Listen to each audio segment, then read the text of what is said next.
ব্রাহ্মণবাড়িয়ায় আধিপত্য বিস্তার নিয়ে প্রকাশ্যে রাস্তার মাঝে প্রতিপক্ষের গুলির ঘটনা ঘটেছে। এতে ৩ জন গুলিবিদ্ধ হয়েছে।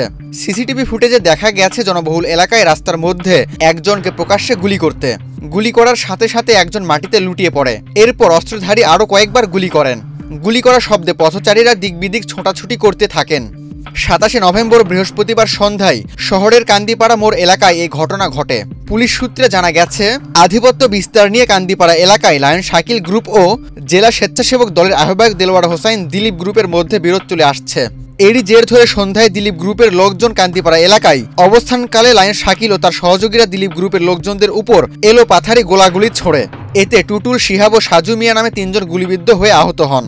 পদ্মা সেতু, মেট্রো রেল এবং এলিভেটেড এক্সপ্রেসওয়ে নির্মাণের গর্বিত অংশীদার বসুন্ধরা সিমেন্ট। পরে স্থানীয়রা তাদের উদ্ধার করে হাসপাতালে নিয়ে যায়। আধিপত্যের পেছনে আর কোনো কারণ আছে কিনা তা খতিয়ে দেখছে পুলিশ। ঘটনার সাথে যারাই জড়িত তাদের দ্রুত আইনের আওতায় আনা হবে বলে জানান সদর থানার ভারপ্রাপ্ত কর্মকর্তা।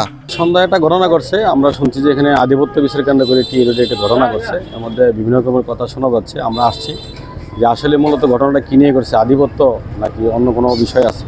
এই বিষয়টা আমরা এখনও তদন্ত করতেছি, এখনও ক্লিয়ার হতে পারি নাই।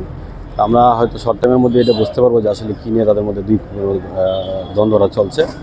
তো আমরা এখানে আসি, আমরা সব কিছু খোঁজখবর নিচ্ছি। আমরা খুব শীঘ্রই বা অতি সত্বরই আমরা হয়তো জানতে পারবো আসলে দুই পক্ষের মধ্যে কী নিয়ে এই ঝামেলাটা হয়েছে। তো আমি যতটুকু প্রাথমিকভাবে শুনতে পেরেছি যে শাকিল এবং দিলীপ দুজনের গ্রুপের মধ্যে হয়তো দিলীপ নামে একজনের নাম শুনছি এবং শাকিল নামে একজন আছে। আমরা হাসপাতালে আমাদের অফিসার পাঠাইছি, আমরা স্থানীয়ভাবে তদন্ত করতেছি। আমরা শীঘ্রই আরও বুঝতে পারবো যে আসলে কী নিয়ে ঘটনা এবং কীভাবে ইনজুরিটা হয়েছে। রাবার বুলেটে আহত 2 জনকে জেলা সদর হাসপাতালে ভর্তি রেখে চিকিৎসা দেওয়া হচ্ছে বলে জানায় জেলা সদর হাসপাতালের কর্তব্যরত চিকিৎসক। এটা হচ্ছে রাবার বুলেটে হয়েছে, একজনের একটু প্রায় 20-30টার মতো আঘাত লাগছে, আরেকজন হচ্ছে 3-4টা। দুজনকে আমরা ভর্তি দিচ্ছি, আর পরটা দেখা যাবে। ঠিক আছে, এখন আপাতত রুগী স্টেবল আছে আপাতত, হ্যাঁ, কিন্তু ব্যথা আসছে, এই জন্য ভর্তি দেওয়া হয়েছে।